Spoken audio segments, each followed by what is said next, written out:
Opa, tudo bem? Beleza. Então vamos lá, pessoal. Voltando aqui, desculpem o problema técnico. A transmissão da internet é sempre uma questão imprevisível, mas vamos continuar o nosso debate. Eu vou passar novamente então para a Laila continuar a exposição dela e na sequência a gente já vai abrir então para as perguntas que o pessoal já está mandando aqui, tá certo? Bom, retomando, bom, não sei exatamente onde eu parei, mas eu acho que, né, como a gente teve essa interrupção, acho que eu já vou concluir um pouco, mas eu estava falando, comentando, né, pensando também, quer dizer, como o Rafael e eu também me vejo como essa geração que se formou, né, nesses últimos 20 anos, né, dentro do campo da preservação. Certo? A universidade, eu acho que tem sido cada vez mais um espaço fundamental, né, para a continuidade das pesquisas e para não sei, a manutenção de vida, parei, né, mas eu acho que dos pesquisadores, né, eu vivi a minha vida inteira de bolsa. Estou no pós-doc também, cada mês com medo de cortarem minha bolsa, mas sim, continuo vivendo de bolsa. E acho que eu tenho feito um trabalho muito importante para o campo da preservação via, né, apoio institucional das universidades e das agências de fomento, né. Mas eu queria pensar um pouco também nessa questão geracional, e aí eu estava citando eu fui no congresso da FIAF em 2015, quando ele aconteceu em Buenos Aires, e lá eu tive a chance de conhecer a Katie Traynor, que é uma pesquisadora, uma preservacionista audiovisual muito importante dentro desse campo da pesquisa com filmes domésticos, né, o home movies. E eu lembro quer dizer, muito curiosa, muito interessada em conversar sobre isso. Ela também estava muito empolgada de frequentar o primeiro congresso da FIAF dela, que eu acho que a FIAF é um pouco ainda esse espaço de pessoas mais velhas, né, quer dizer, como se fosse essa elite do campo internacional, do campo da preservação. Ela estava muito feliz de estar lá. E eu perguntei, né, quer dizer, como é que é essa relação com essa pesquisa com os filmes domésticos, e ela me falou uma coisa que sempre me marcou muito, assim, que quer dizer, claro que esses filmes são muito importantes, né, mas que o trabalho da geração dela, né, com esses filmes, partia muito também de um desejo de partir para espaços, né, campos de pesquisa ainda não mapeados, né, quer dizer, e lugares onde você poderia se sedimentar de alguma forma, né, dentro do campo da preservação, né, uma espécie né, a pesquisa, o trabalho também tem uma dimensão política de inserção, né, como é que a gente se insere dentro dos campos. E eu fiquei pensando muito nisso, e de como, né, quer dizer, para uma geração que não é mais nova geração, definitivamente não é, né, nós não somos mais uma nova geração, mas eu acho que como é muito importante que a gente consiga estabelecer muitos espaços de poder dentro do nosso campo da preservação audiovisual, né, de poder político, de poder né, de criação proposição de outras estruturas e formatos, né, formas de lidar com arquivo, com acesso, e com tudo mais. Eu acho que, nesse sentido político, né, esse desejo de um arquivo aberto, né, eu acho que o Lupa se insere num campo, e aí aqui eu também quero citar que eu acho que é algo que é muito importante, que eu acho que é uma primeira obra publicada sobre o cinema doméstico brasileiro, que é o livro da Thais Blanc, que foi publicado esse ano, né, Cinema Doméstico Brasileiro, que eu acho que vale muito a leitura. Também é uma pesquisa muito feita junto com os arquivos, né, esse tipo de pesquisa que você não faz sem estar mergulhado nos arquivos. Eu acho que o Lupa também está dentro desse contexto, eu acho que de fortalecimento desse campo de pesquisa, como também o Rafael já falou, né, a gente viveu um boom do cinema autobiográfico, um boom do uso das imagens de arquivo. Eu acho que olhar para isso também tem a ver com um certo estado contemporâneo, né, e nossa relação com a memória. É claro que, pensando, né, na preservação do cinema universitário, o Lupa se vê diante de um desafio enorme, né, que é lidar com, quer dizer, o levantamento e a preservação desses materiais, ainda mais no contexto digital, mas eu acho que, como, né, pensando nessas várias iniciativas que eu citei, né, e de como, de certa maneira, elas estão um pouco afastadas, mereciam muito mais atenção, mas eu acho que o mais importante, e o Rafael cita isso, né, de como pesquisa historiográfica, preservação audiovisual, isso tá unido, né, a união desses dois, não pode ser só técnico, não pode ser só história, a união dessas duas coisas é fundamental, e é fundamental também que a gente esteja imbuído de uma vontade política, né, de criar acervos mais abertos, né, mais acessíveis e livres na medida do possível, né? Acho que era um pouco isso que eu queria conversar sobre. Muito obrigado, Laila. Eu vou... possivelmente o Rafael vai fazer alguns comentários, mas eu já vou trazer algumas perguntas que o pessoal que está acompanhando as exposições tem feito, e aí devolvo para vocês comentarem, o Rafael e a Laila. Né? Por exemplo, houve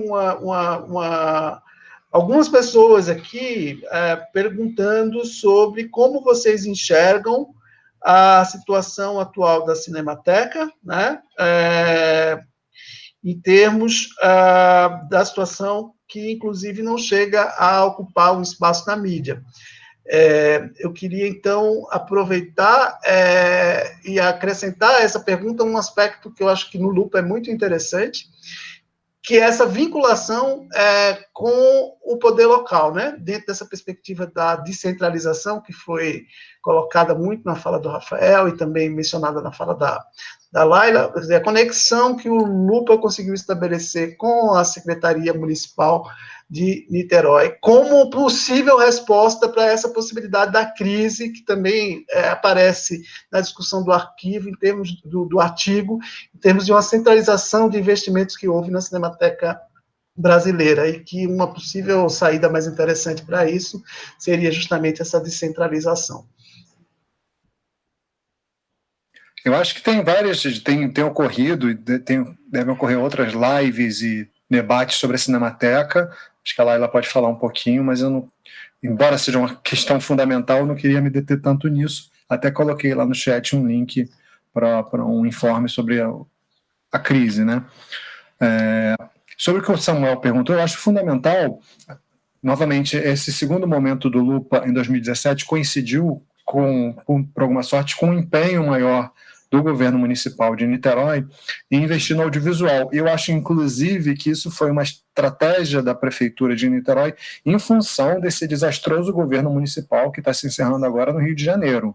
A Rio Filme, por exemplo, ficou praticamente ficou praticamente moribunda durante 4 anos, ausência de investimento, e a prefeitura de Niterói aproveitou isso para tentar criar um diferencial em Niterói. Só que, se dependesse da prefeitura, como acontece, não ia ter nada de preservação. É aquela velha coisa, edital de produção, trazer empresas para se instalar em Niterói, a coisa do audiovisual como fomento à indústria local, né, que geração de emprego. Nada contra, mas eu acho que aí a importância da gente, e eu acho que isso é mais fácil ser feito no município, influir nas políticas públicas, né? Não é tanto o caso de São Paulo ou Rio de Janeiro, mas, por exemplo, Niterói e São Carlos, as universidades têm um grande peso na cidade, né? Um peso tanto no orçamento quanto um peso político. Então, um chefe de departamento numa universidade tem muito mais condição de chegar numa secretária de cultura no município de médio e pequeno porte, onde estão muitas universidades, do que nas grandes capitais. Então, foi um pouco isso que o Lupa fez. Eu tive sorte, porque também aquela coisa, você se conhece, então conhecia o irmão da atual superintendente de audiovisual, e permitiu que a gente tivesse conversas, e obviamente, no caso de Niterói, as pessoas, qualquer governo municipal em sã consciência, reconhece a importância da universidade para a cidade, né? Niterói é uma cidade, de certo modo, universitária, quanto da presença da UF.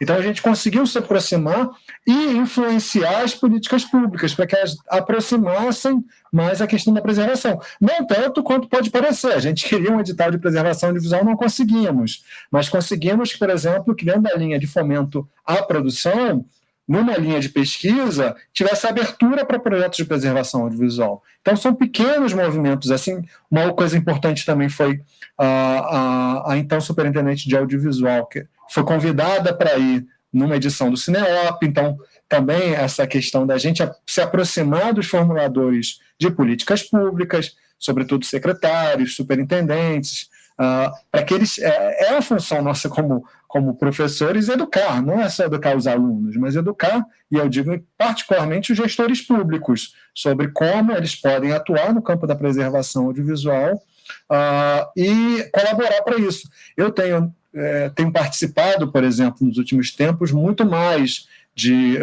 por exemplo, Câmara Setorial do Audiovisual de Niterói, que indica o Conselho Municipal de Cultura, ou mesmo grupos que estão se criando para ter relação com o Conselho Municipal de Cultura da cidade do Rio de Janeiro. A gente tem que levar essa pauta. A gente também tem conexões com o campo da produção e tem que aproveitar esses espaços para levar a pauta da preservação.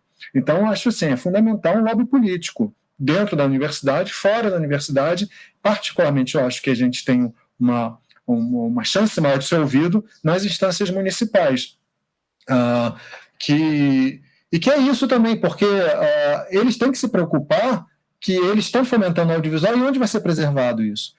Assim, quantas prefeituras hoje fazem editais de fomento à produção, desde longa até curta, e é tolice achar que todos esses daí vão ser mandados para São Paulo, para o Rio, né? Os curtas-metragens produzidos do norte ao sul do Brasil. Então, tem que se pensar também na universidade como um parceiro, e aí a ideia de como a gente aborda esses gestores, não como cobrando, precisa de dinheiro, mas como solução para os seus problemas. Você pensou o que vai fazer com as cópias desses filmes daqui a 2 anos, se vocês quiserem fazer uma retrospectiva no final do governo, dos filmes produzidos no seu governo? Vamos fazer a parceria, vamos resolver junto esse problema. Então, eu acho também é muito curioso, né? A gente acaba assumindo o papel um pouco de gestor, de elaborador de projeto. Eu gostei mais de participar dos projetos, mas a gente acaba tendo essa função, né, um pouco à frente do Lupa, em fazer esses contatos, né? E foi assim, por exemplo, que a gente viabilizou a mostra do BRICS no Niterói, uma conjugação de parcerias muito fortuitas de Niterói com a Prefeitura de Niterói, que a gente resolveu um problema para eles. Isso foi muito curioso, porque o BRICS foi viabilizado assim. Era mais fácil essa verba do governo federal ir para a UF do que para a prefeitura. Então, na verdade, eles buscaram a gente resolveu, vamos produzir junto, e nós recebemos esse repasse na época do Ministério da Cultura. Então, também é isso, né? Um pouco mais bater de pires na mão na porta das secretarias de cultura, cujo orçamento já é geralmente pequeno. A gente ter essa postura de que a gente vai conversar com eles e ajudá-los a resolver problemas que às vezes não enxergam que existem. Então, nossa função é mostrar, esse problema existe, mesmo que você não conheça ou ignore, existe.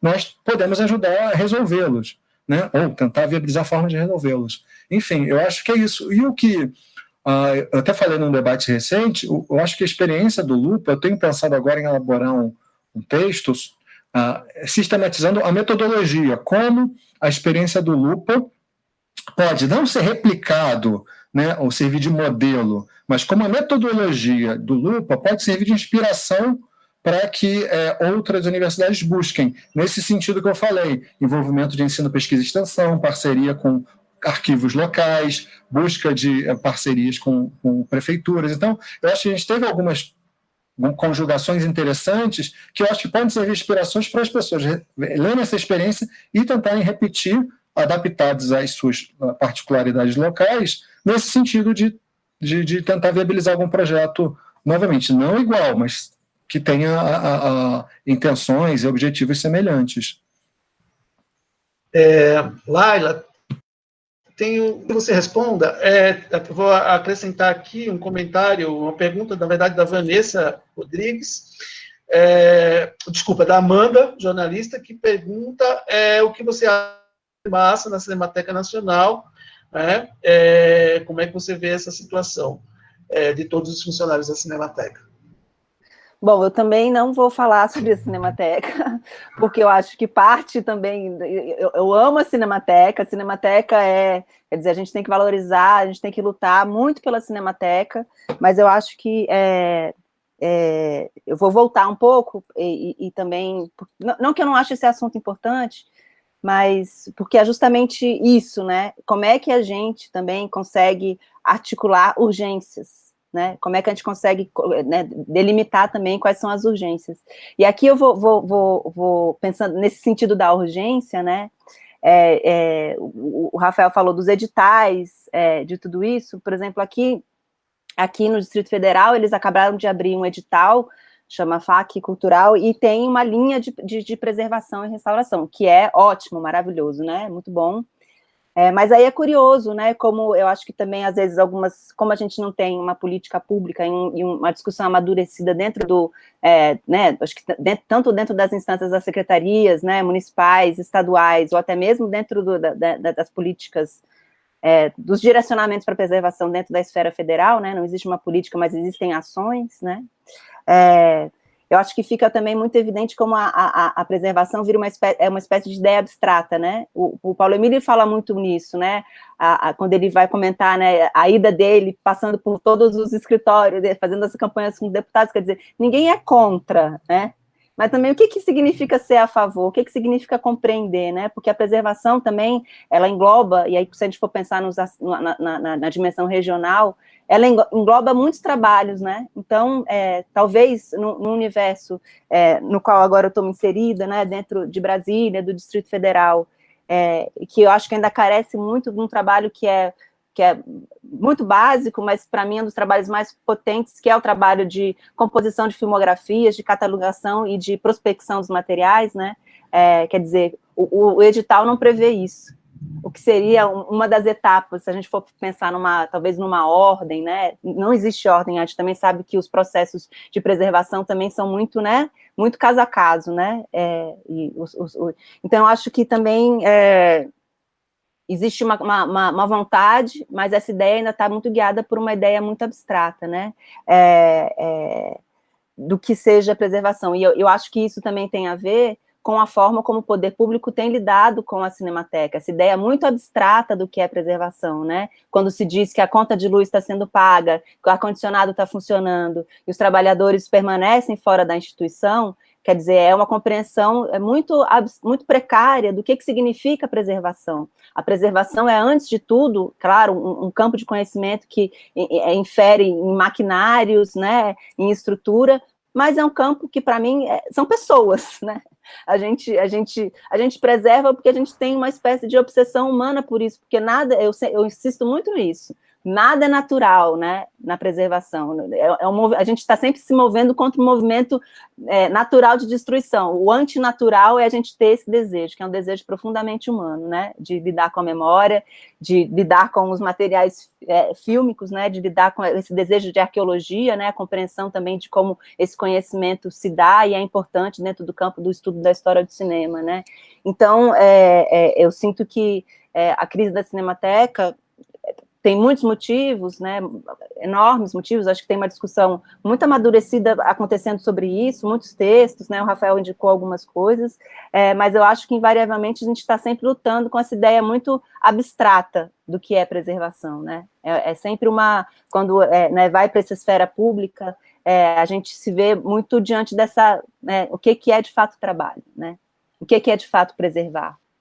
Então, eu acho Tem uma pergunta... Desculpa, Laila. Não, já era isso. Tem uma pergunta da Luciana para o Rafael e para a Laila, que é a seguinte: ela gostaria que vocês comentassem mais sobre o trabalho do Lupa com preservação dos filmes produzidos nos cursos de cinema. E aí eu aproveito para atrelar a pergunta aqui da Vanessa Rodrigues, que pergunta, Laila, qual é o nome desse projeto da Universidade Federal da Paraíba que você citou? Eu coloquei o link ali, eu coloquei um link logo no chat, mas eu posso colocar de novo, estava no outro chat, já vou botar.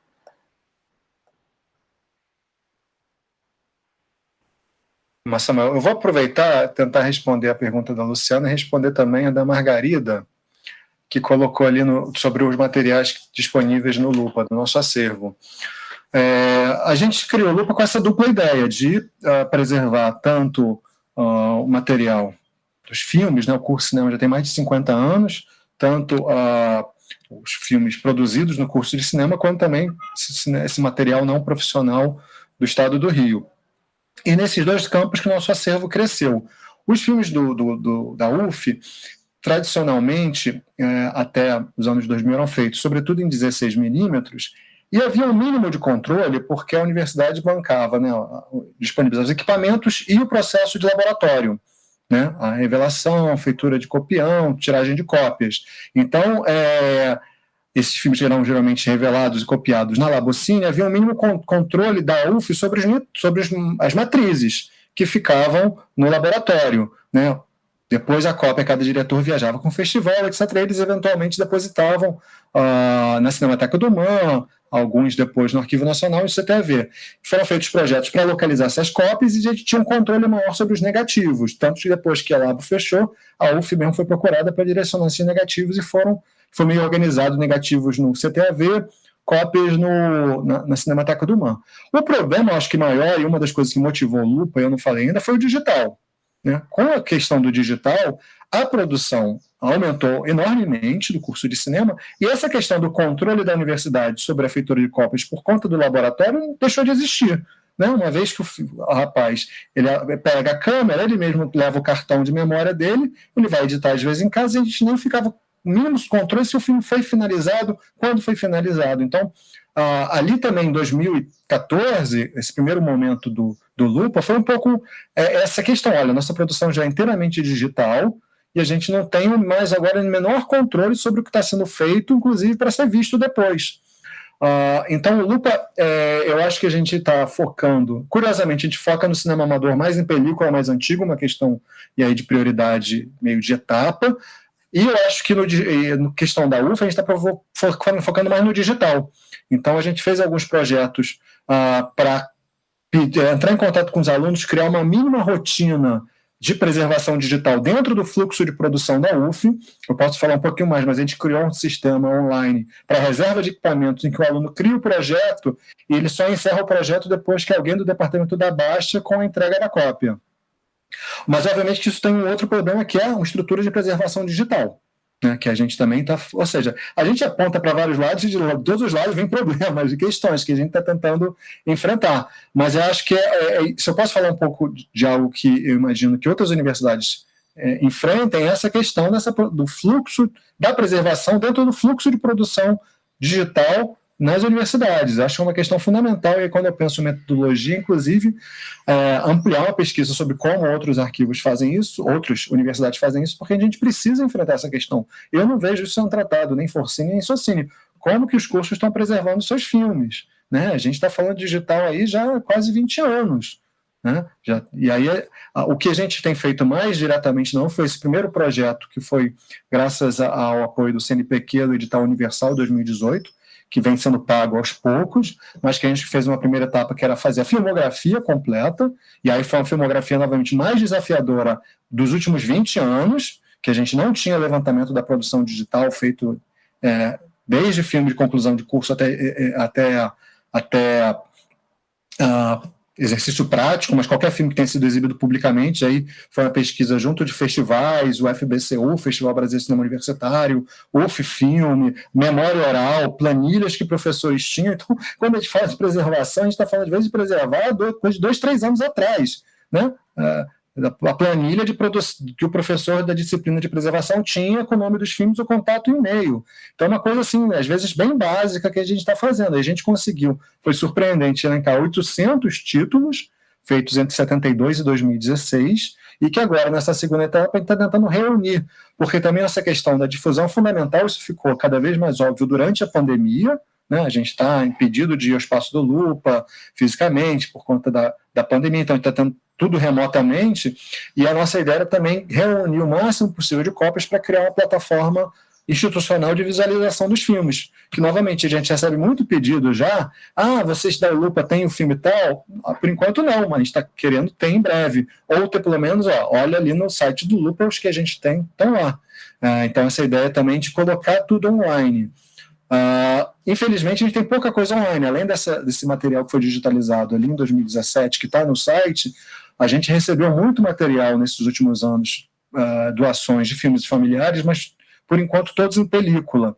Então, eu acho que essa questão do scanner e da digitalização é fundamental, e a pandemia se mostrou de que a gente tem que digitalizar o máximo possível, e o Lupa tem esse lado experimental mesmo de ser incubadora de iniciativas diferentes no campo da preservação.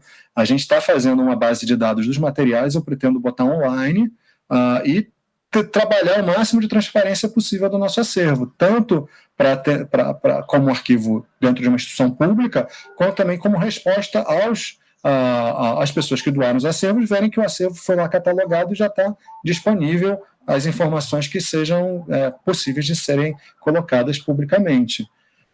Mas, enfim, essa dificuldade também na pandemia, né, eu fico muito angustiado com isso, porque uma série de iniciativas nossas estão interrompidas, estão suspensas, aquelas que demandam um contato físico com os materiais, com os equipamentos, mas isso também tem servido para a gente incentivar cada vez mais pelo menos essa ação de disponibilizar informação no site, aquilo que a gente consegue fazer. Então, só para listar algumas coisas, a gente colocou no site já um catálogo dos equipamentos, todos os que estão fotografados estão lá, e estamos botando algumas listagens dos acervos documentais que a gente recebeu, do Carlos Fonseca, e em breve eu quero botar o dos materiais que já foram revisados e catalogados para botar na internet também.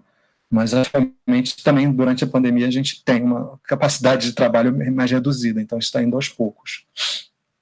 Tem uma pergunta aqui do Rafael Najimi, que ele pergunta, Rafael, na verdade é uma questão que já apareceu na fala de vocês, tanto da Laila quanto do Rafael, que é sobre algumas iniciativas que têm surgido no Brasil, né, em outras universidades, relacionadas à preservação de filmes, né, em universidades. Então, eu acrescento a pergunta do Matheus, né, que é o contato das universidades com os arquivos locais e sobre os projetos acontecendo em universidades, se de alguma forma tem tido uma interlocução entre esses projetos. Quer dizer, que instância poderia ser pensada como um local onde essas trocas possam vir a acontecer, né?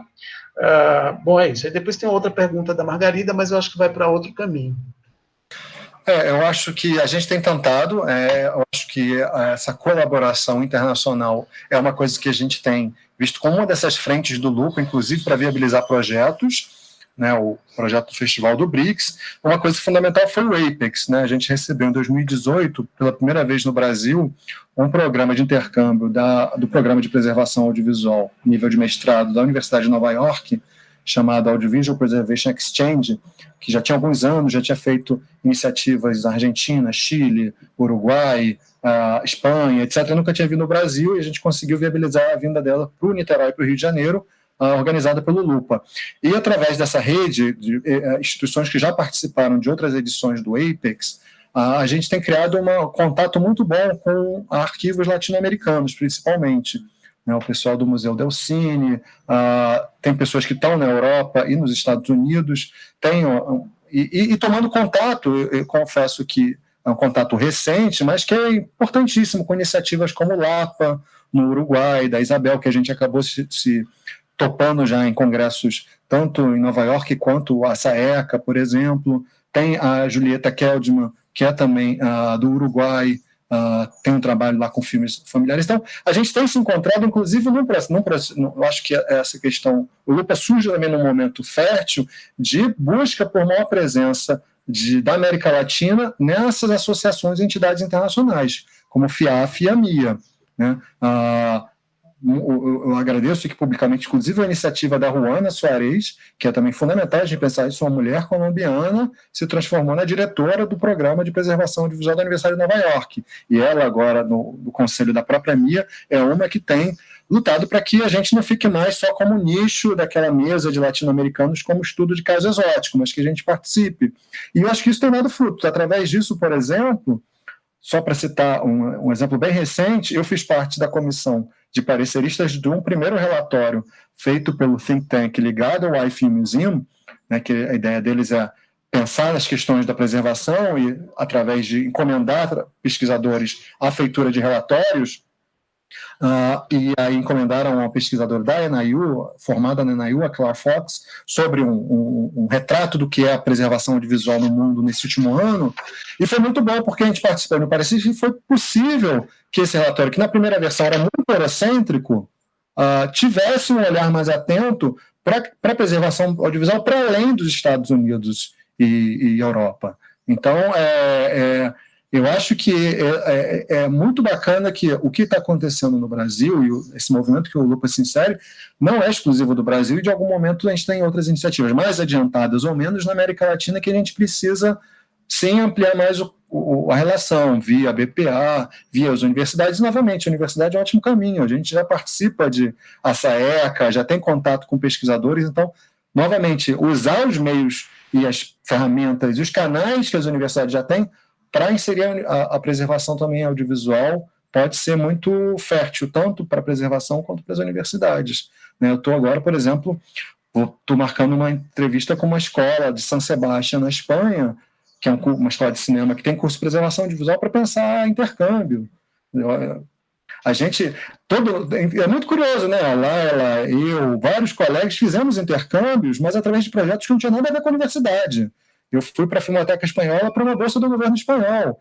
Por que a gente não fez isso via universidade? Né? Já que, hoje em dia, sobretudo, a formação em preservação audiovisual na Europa e Estados Unidos é grande parte em formato de mestrado. Né? A minha bolsa sanduíche não teve nada a ver com preservação. Então, novamente, acho que é um campo, a gente precisa tanto. Agora, mandar bolsa sanduíche, doutorado integral para estudar preservação. Né? Eu acho que isso é algo que também ainda é um outro caminho muito interessante que a gente ainda tem que reforçar mais. Tem uma observação do João Luiz Vieira dizendo que o tripé pesquisa, ensino e extensão é materializado no Lupa com sucesso. O Rafael, inclusive, cita no artigo, né, que essa questão, inclusive, é constitucional. Está na Constituição Brasileira, no artigo 207, essa indissociabilidade entre ensino, pesquisa e extensão nas universidades públicas. Vocês gostariam de comentar esse aspecto? Eu queria falar brevemente, depois eu queria ouvir a Laila, mas eu acho, novamente, um pensamento mais pragmático também a questão seguinte. A minha esposa, ela é do campo da tecnologia, de engenharia e biomédicas. E a gente, tradicionalmente, nós da humanidade, vemos, esses caras ganham milhões em editais, têm laboratórios, etc. Mas, realmente, a gente vai pedir, às vezes, verba, para quê? Ir para congresso, etc. E por quê? Porque a gente faz pouco projeto aplicado.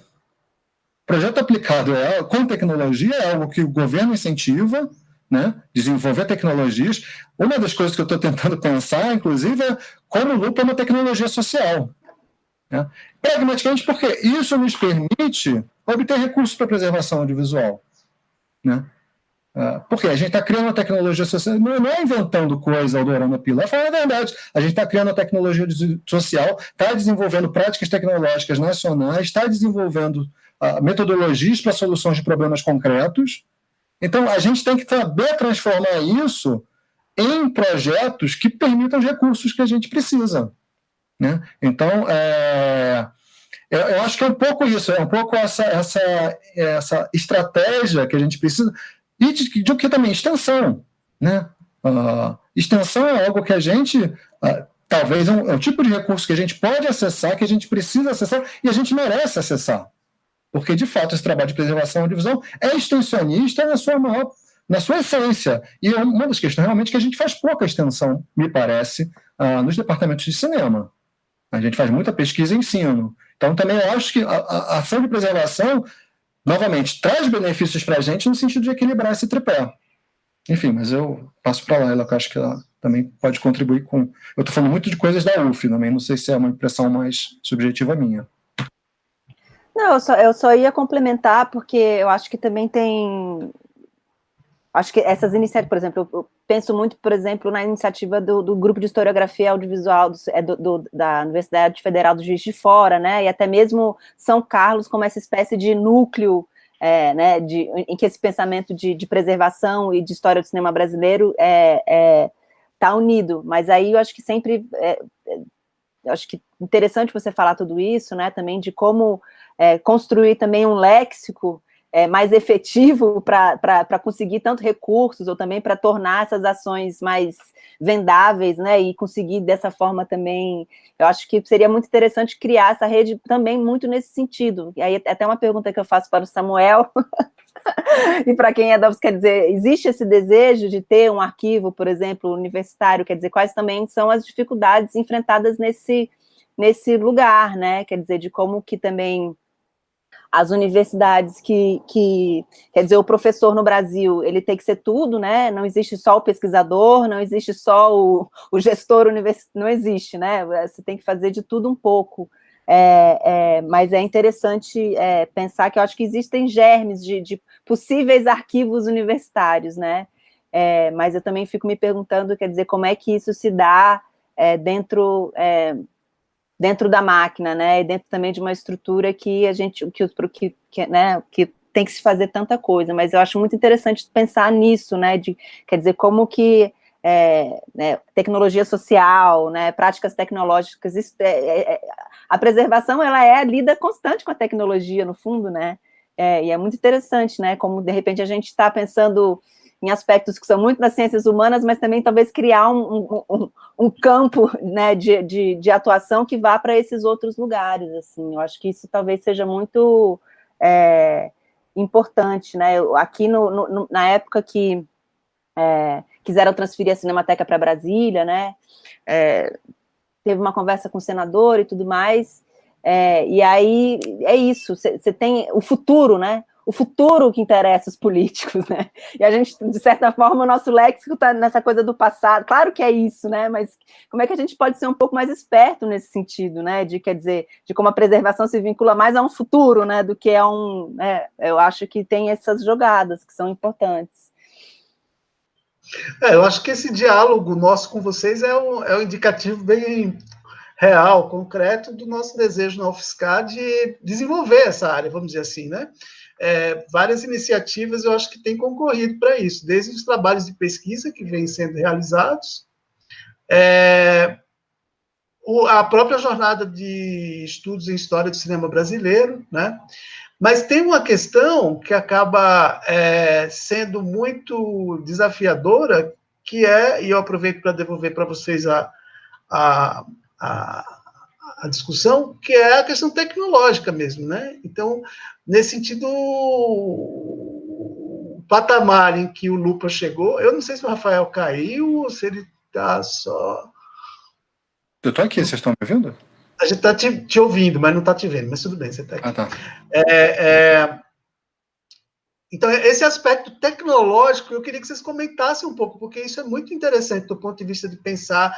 É uma questão que, inclusive, o João Luiz mencionou também aqui no chat, de formar pessoas tecnicamente capacitadas para fazer esse trabalho, por exemplo, de recuperação de filmes, catalogação de filmes, enfim, tem um desafio que parece, de fato, muito instigante, que o Lupa está conseguindo efetivamente efetivar, né? Tem a questão do scanner 4K, né, que eu acho que seria interessante vocês comentarem também, nessa perspectiva do que talvez seja o aspecto mais difícil, quer dizer, como é que a gente consegue tantos recursos, isso já apareceu um pouco nas falas de vocês, né, as várias possibilidades, mas como é que se trabalha tecnicamente para isso? Por exemplo, como é que se forma técnicos que vão lá recuperar os filmes que fazem parte do acervo do Lupa atualmente? E, nesse sentido, também não sei como é que as outras experiências estão ocorrendo, na Federal da Paraíba, em Pernambuco, que a Laila mencionou. Então, esse aspecto tecnológico, as possibilidades tecnológicas, talvez seja um dos grandes desafios para a gente conseguir, digamos, implementar o núcleo de preservação audiovisual na UFSCar, e eu imagino que esse desejo seja constante, ou seja, recorrente em outras instituições como a nossa. Eu acho que o Lupa faz um bom marketing, fica parecendo que a gente sabe tudo, mas eu diria que é mais 90% transpiração, né? Porque o que a gente faz, obviamente, é usar a universidade como um espaço de construção coletiva de conhecimento, né? É impressionante, depende muito dos alunos, inclusive pela falta de técnicos, mas isso é muito interessante porque os alunos têm contribuições muito interessantes, né, e muito complementares ao nosso conhecimento, inclusive essa questão técnica. A gente tem muitos alunos que vêm do ensino público em técnicos, em informática, por exemplo, né? E, sobretudo, essa questão da universidade entrar em contato com os arquivos. A gente está sempre em contato com o CTAV, com o Arquivo Nacional, com a Cinemateca do MAM, para essa troca de informações, consultoria.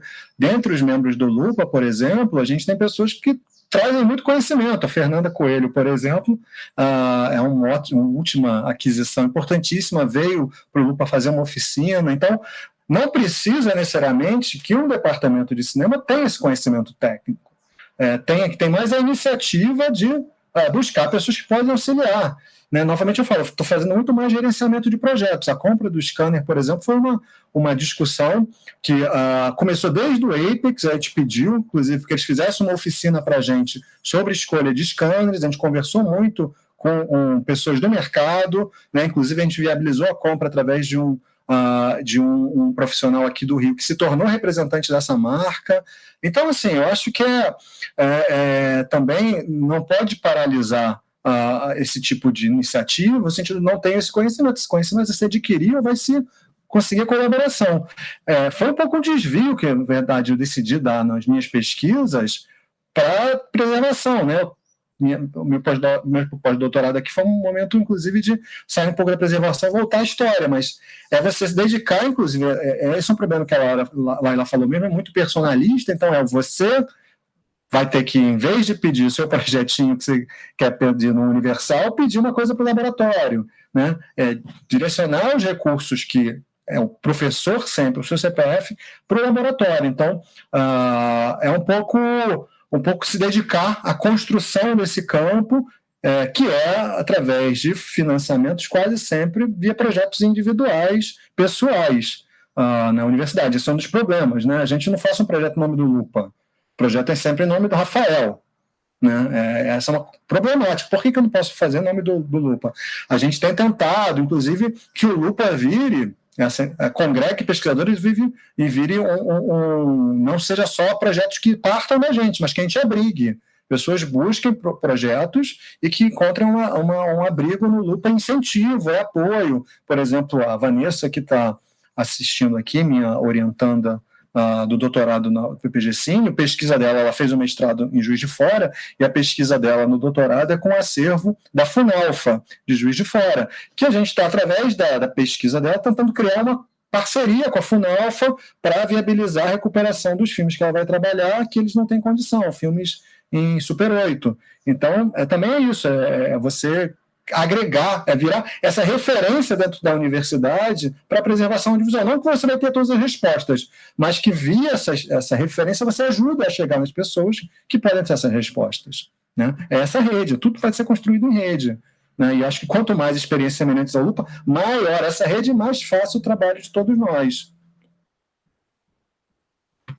O que eu fico pensando, Samuel, nesse sentido de rede, quer dizer, né, pensando... Quer dizer, o Lupa como uma espécie de exemplo, né, desse espaço, né, laboratório universitário de preservação, eu fico pensando que também, né, é muito importante a gente valorizar, né, as especialidades. E aí eu digo o seguinte, quer dizer, o Lupa que está ali especializado em cinema amador, que vai ter um scanner, será que a gente precisa de um scanner em todos os laboratórios universitários, ou de repente a UFSCar não pode ser o espaço de pesquisa para se pensar um repositório digital, né? Quer dizer, como que essas coisas se complementam, como que essas redes se formam. Se a UFSCar entra em contato com um acervo de filmes amadores de São Carlos, ele manda para o Lupa, e a UFSCar está desenvolvendo uma tecnologia e um conhecimento em torno da preservação, né? Quer dizer, o Lupa escaneou todos os materiais, alguns dos materiais estão no site, mas aí como é que vai escanear a cada 5 anos? Como é que funciona isso? Então, eu acho que dentro dessa lógica de se criar uma rede, né, pensar em especialidades complementares, né, porque eu acho que também querer transformar cada laboratório universitário num mini arquivo, né, que você vai ter que fazer tudo, catalogar, digitalizar, não faz muito sentido dentro de uma lógica, né, de parcos recursos, de uma área que ainda o campo do digital é o grande desafio, é um campo que eu acho que cabe muita pesquisa e tem tudo a ver com universidade, né? Tem tudo a ver com universidade. Você tem criar uma espécie de inteligência, tem tudo a ver com uma geração nova que se forma, né? Quer dizer, o Lupa está muito próximo da Cinemateca do MAN. Isso não é à toa. Historicamente, você tem uma tradição no Rio de Janeiro de estagiários do MAN, né? Assim como você tem, né, na Cinemateca Brasileira, mas o que cabe, talvez, em São Carlos, que é um lugar que também tem essas universidades todas de física, né? Que é uma espécie de centro de polo tecnológico, né? Quer dizer, eu acho que vale muito investir nas especialidades, talvez, e de criar essa rede de né, proposição de experimentação em diversos campos, né? Quer dizer, talvez a Juiz de Fora está concentrado nessa coisa de levantamento de filmografia, talvez a UFSCar um repositório digital que vai justamente pensar nessa migração, o Lupa provendo, né, uma tecnologia, né, eu acho que vale a pena fazer isso, eu acho que isso é muito importante para também não criar claro, é maravilhoso, mas é difícil, né, são muitas etapas e as coisas precisam estar conectadas, né. Eu acho que essa descentralização, que seria o ideal, acho que também tem a ver com essa descentralização de especialidades, de campos do conhecimento, né? E que cada lugar pode, né, desenvolver mais plenamente certos aspectos da preservação. Não, isso é perfeito. Só queria complementar que a gente, como eu já tinha trabalhado na Cinemateca do MAN e conhecia muito bem os arquivos, o Lupa investiu naquilo que os outros arquivos talvez fizessem menos, mas a gente não. Uma preocupação muito grande nossa é não reinventar a roda. Então, por exemplo, a UF não tem um arquivo documental, tem uma biblioteca. Então, a gente tem feito vários projetos que reúnem arquivo documental e que a gente deposita na Cinemateca do MAN. É um acervo do Lupa, mas na Cinemateca do MAN, porque não faz sentido eu criar uma biblioteca, um acervo documental na UF, se já tem do Cinemateca do MAN e é referência para os alunos da UF. Então, é muito importante também essa divisão de responsabilidades que a gente está falando da sua própria região, perceber o que já é bem feito, como eu posso colaborar e quais são as lacunas e onde eu posso investir. Então, por exemplo, a gente tem uma questão lá que não faz, que é de vídeo magnético, uma questão gravíssima. Mas quando eu for investir nisso, eu vou procurar o Arquivo Nacional. O Arquivo Nacional tem uma estrutura ótima de conversão de vídeos magnéticos. Eu vou pensar o que eu preciso fazer que o Arquivo Nacional não faz ou não pode colaborar.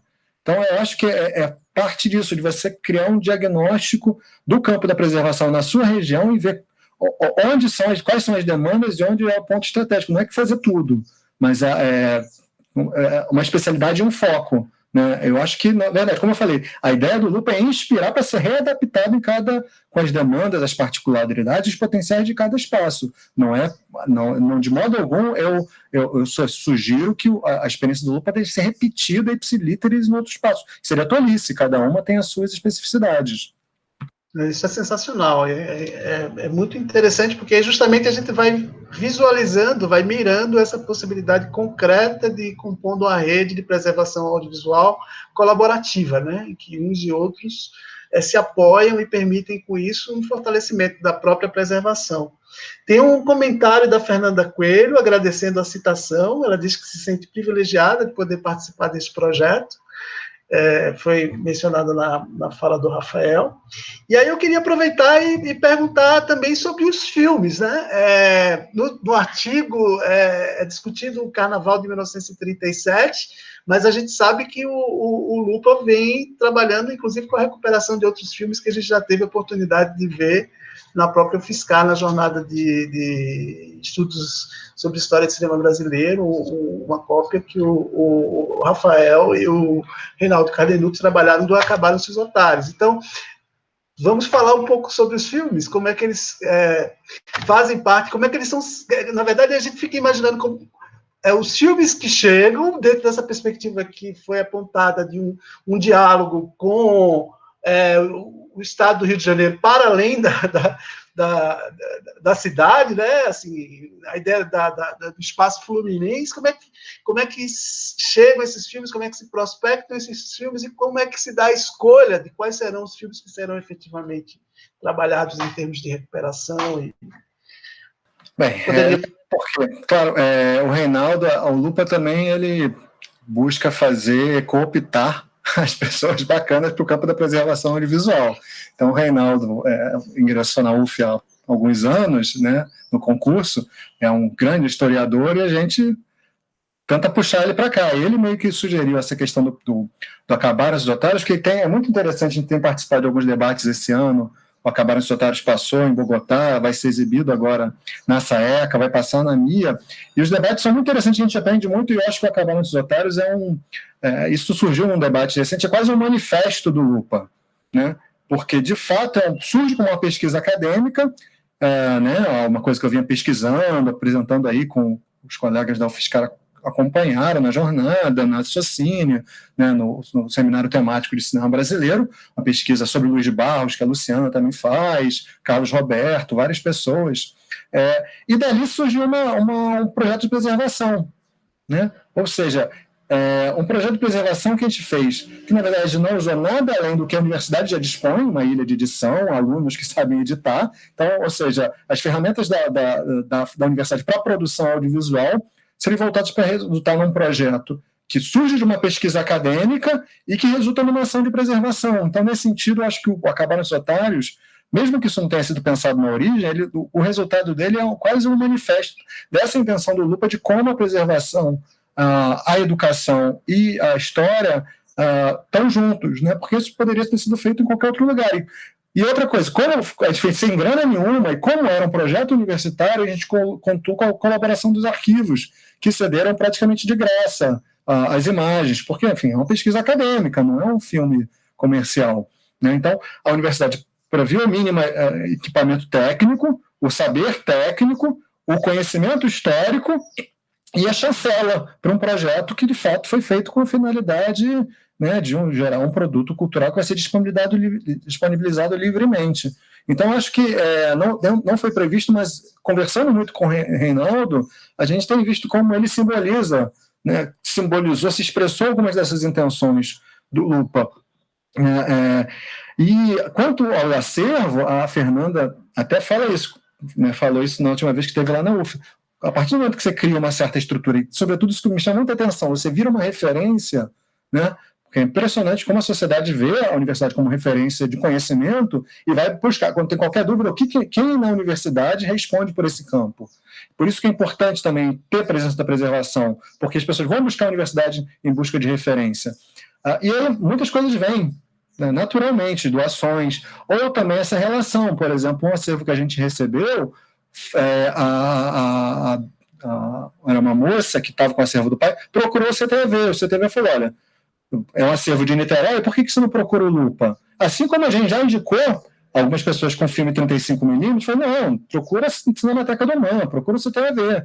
Então, novamente, essa rede funciona muito assim. E o acervo cresce, a questão é a gente saber lidar com esse crescimento. A gente teve, só para terminar, esse acervo fantástico que a gente recebeu ano passado do Esdras Batista, e que a gente está trabalhando, obviamente tem um projeto que foi interrompido pela pandemia. Nunca pensei nisso, coisas surgem, mas na época, o que também a universidade te dá uma estrutura um pouco mais ágil. Por exemplo, a gente tinha que pegar 1000 latas no Meier, né, que é um bairro na região, na zona norte do Rio de Janeiro. A pessoa queria, como sempre, que a gente pegasse dali a uma semana, né? Na universidade, por mais que a gente tenha crise, mas, por exemplo, eu consegui reunir muito acervo usando o transporte da universidade. Enquanto eu trabalhei muito tempo na Cinemateca do MAN, e aqui falando bem francamente, o Hernani tirava dinheiro do próprio bolso para pagar a Kombi e tinha que parar tudo. Na universidade eu peguei 2, 3 alunos, consegui viabilizar a Kombi e a gente tem essa possibilidade de um serviço, uma ação de prospecção, às vezes mais ágil, mais dinâmica, com uma estrutura melhor do que cinematecas, porque a gente tem muita dificuldade na universidade, mas quem trabalhou na Cinemateca sabe que é muito mais difícil a situação lá, né? E na universidade, mal ou bem. E uma coisa que me motiva muito no Lupa, que também é um problema em Cinemateca, é a autonomia. Eu não tenho que pedir autorização a ninguém. para ela pegar esse acervo para o Lupa. Né? Na Cinemateca do Man, como em outros arquivos, imagina quantos carimbos e autorizações vão chegar. Preço para quê? Vai ter espaço? É importante? Faz um relatório justificando. Então, também, ao mesmo tempo que fica tudo centrado no professor, a universidade tem essa coisa, autonomia. Se você quiser construir isso, você vai ser responsável, mas é seu projeto e vai lá. Então, acho que a gente também tem que pensar essas potencialidades da universidade, que são muitas para quem vem do... Eu trabalhei, assim, a Cinemateca, os tempos que eu vivi na Cinemateca foram muito difíceis. A gente trabalha na escassez, no tostão, na precariedade, para comprar envelope. Então, isso acho que foi uma escola de, um pouco como o cinema brasileiro, de criar na precariedade, que quando você entra na universidade, você tem a precariedade, mas tem muito mais condições do que, por exemplo, encontrava em um arquivo de filmes. Laila, quer comentar alguma coisa? A gente já está se encaminhando para a conclusão do nosso encontro.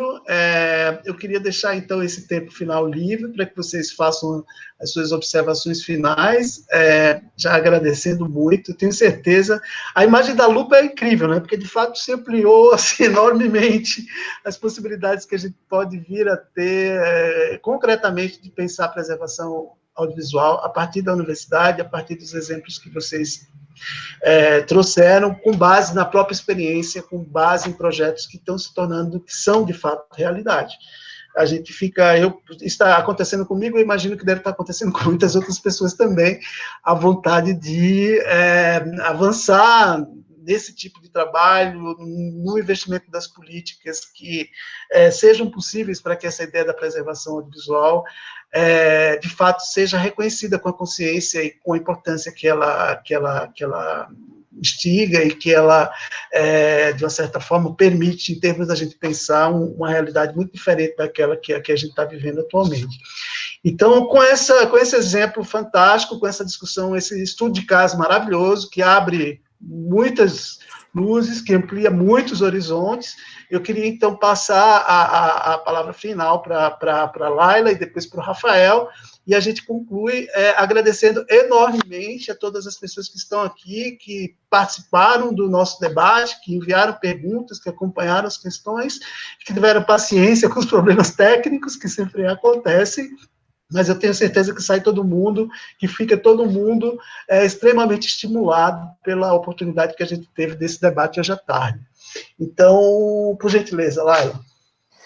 Bom, eu acho que, eu estou atualmente, né, fazendo pós-doutorado na UNB, né, já ministrei disciplinas de cinema brasileiro na UFSCar, e faço muita questão de ministrar oficinas, cursos sobre cinema brasileiro, e pensando, acho que de forma muito ampla, assim, eu acho que já são alguns anos, agora na diretoria da BPA já tem 2 e poucos anos, e eu acho que a luta pela preservação audiovisual, ela tem que se dar em muitas esferas, assim, mas a universidade é onde eu vejo o maior campo de possibilidade, assim, porque justamente ela une, né, ela une uma história, né, que é uma história, eu acho que dos últimos 20 anos, que é um amadurecimento do campo da preservação, é um amadurecimento do campo de estudos das histórias do cinema brasileiro, né, um amadurecimento, eu acho que talvez, das universidades também, em muitos aspectos, né, amadurecimento, não sei se é a palavra certa, mas é o espaço que eu deposito muita esperança, assim, e mesmo que muito a longo prazo, né, eu acho que batalhar pelos cursos de preservação dentro dos quadros, né, dos currículos, né, que eu acho que isso também, o Lupa também é um efeito disso, né, de alguma forma, eu acho que é fundamental, assim, eu atualmente opero numa lógica de 20, 30 anos, né, eu tenho sonhos que, se eles se realizarem nos próximos 20, 30 anos, eu estou muito feliz, e eu acho que para a realização nesses 20, 30 anos, a universidade é a melhor pedida. Então, fica aí acho que tem que ser assim, sabe? Acho que é um lugar como o Rafael falou também, né, pensando nessas instâncias também de autonomia, né, porque a luta política, ela pode ser muito frustrante, a luta com a preservação audiovisual, ela é precária e muito frustrante. Eu amo profundamente, mas é muita dificuldade, né? E eu acho que né, esse exemplo muito que o Rafael deu, né? Na universidade a gente tem a Kombi, então eu acho que é isso, assim, a universidade tem a Kombi, tem o pesquisador, tem a juventude, que é sempre o que vai movimentar sempre as coisas, né? Eu fui uma jovem preservacionista audiovisual, acho que foi um momento que me marcou para o resto, né, pro resto da minha trajetória. Então eu vejo esse espaço como um espaço de enorme potência, assim, e fundamental para a preservação audiovisual. Eu acho que se a gente pode vislumbrar, né, algum futuro, eu acho que a universidade é o lugar privilegiado, assim, para que essas coisas aconteçam, sabe? Obrigado, Laila, muito obrigado. Para terminar, assim, quando eu conheci a minha esposa, eu trabalhava na Cinemateca do Man, e ela só me falou anos depois que achava que eu chegava com um cheiro meio estranho. Quando eu ia encontrar ela depois da Cinemateca, eu estava cheirando a vinagre. Porque eu passei muitos anos dessa minha juventude preservacionista, como ela falou, carregando lata e pegando papel empoeirado. E acho que o Lupa é um pouco a ideia de continuar fazendo isso na universidade, né? Trazer um pouquinho dessa sujeira literal, né, no mundo real para dentro do universo que às vezes é um pouco artificial e limpinho e distante da realidade que é a universidade. Então, é um pouco isso, e eu acho assim, que as coisas estão indo tão rápido no Lupa, essa ideia de fazer, que as reflexões estão acompanhando junto, mas eu acho que é importante, e eu agradeço muito o Samuel, a Flávia, a Luciana, todo mundo, o PPGIS, para dar a oportunidade de a gente conversar sobre isso, porque eu acho que a gente precisa conversar muito. Né? Eu mesmo, como eu falei, várias reflexões têm ocorrido durante o projeto, depois do projeto.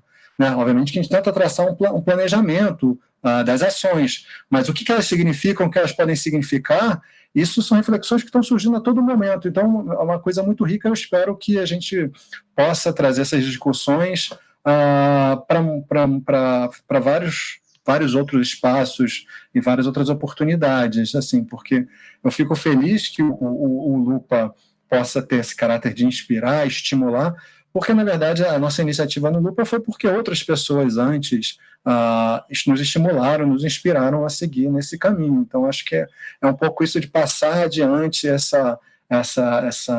entusiasmo, esse compromisso com a preservação da memória, que, como a Laila falou, se a gente não fizer algo, ela não vai acontecer sozinha. Então, depende fundamentalmente das pessoas que a memória do nosso audiovisual seja preservada. Se nós não nos movermos, nada vai se mover sozinho. Né? Então, eu agradeço, acho que foi ótimo e espero que a gente possa continuar esse papo em outras oportunidades.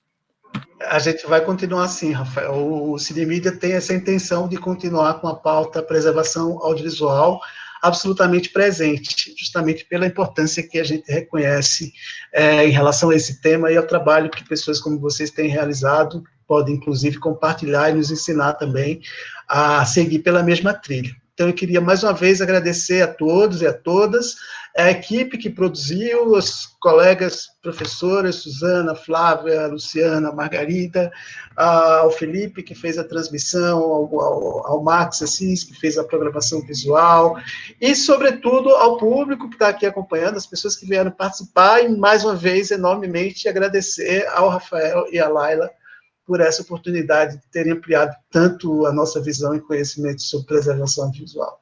Eu agradeço também, estou com muita saudade de todos, de São Carlos, principalmente. Beijo. Beijo, valeu, muito obrigado. Boa tarde.